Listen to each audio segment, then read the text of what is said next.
La nouvelle unité de production de Malte peut traiter 550 tonnes d'orge par jour. Si certains sites vont au-delà, il s'appuie sur plusieurs chaînes de production. Ici, un seul atelier aux dimensions record effectue tout le cycle de transformation de l'orge à Malte. Donc la malterie est alimentée directement par les silos que vous trouvez sur le port en orge. L'orge est nettoyée et calibrée. On va les faire passer à l'atelier de trempage. Donc la trempe, c'est un atelier qui dure 2 jours. Pendant cette phase, les enzymes qui sont contenues dans la graine vont être activées. Au bout des 2 jours de trempage, on va vidanger les cuves en souterrain. Donc une galerie souterraine va alimenter la tour de manutention que vous voyez et va alimenter un des 5 germoirs. Au bout des 5 jours, on vidange les germoirs et le lot est envoyé à la touraille. À la touraille, le grain est séché.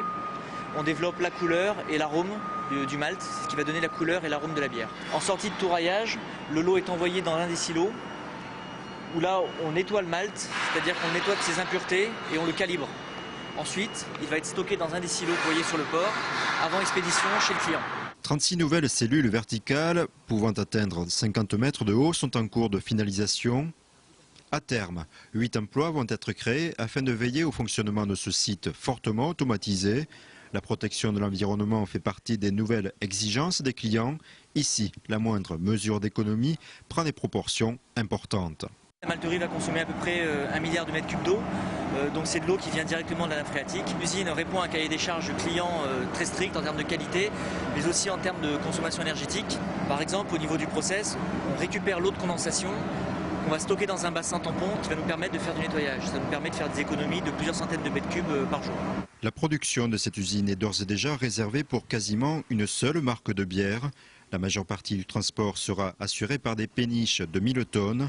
Un gigantisme qui suit l'évolution de la dynastie Soufflet, dont le premier silo a été implanté ici en 1939. Le groupe est très attaché à la région et du reste, tous les gros investissements récents témoignent de cette implantation un peu exemplaire du groupe qui privilégie les investissements dans la région. Évidemment, ici, on a des orges d'hiver qui sont un peu une spécificité à la française et qui sont très prisées.